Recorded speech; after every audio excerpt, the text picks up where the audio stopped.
Chapter 19. Moreover, take up a lamentation for the princes of Israel, and say, What was your mother?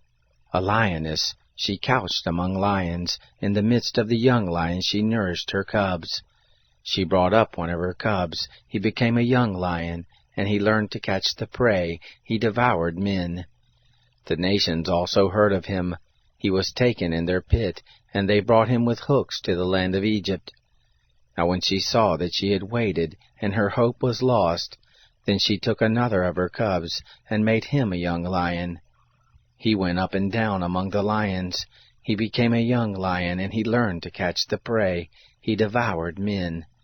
He knew their palaces, and laid waste their cities, and the land was desolate, and the fullness of it, because of the noise of his roaring. Then the nations set against him on every side from the provinces, and they spread their net over him. He was taken in their pit. They put him in a cage with hooks, and brought him to the king of Babylon. They brought him into strongholds, that his voice should no more be heard on the mountains of Israel. Your mother was like a vine, in your blood, planted by the waters.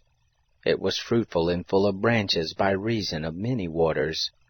It had strong rods for the scepters of those who bore rule, and their stature was exalted among the thick boughs, and they were seen in their height, with the multitude of their branches.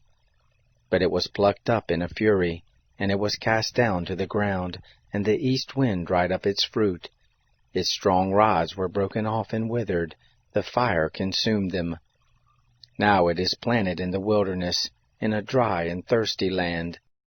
Fire is gone out of the rods of its branches.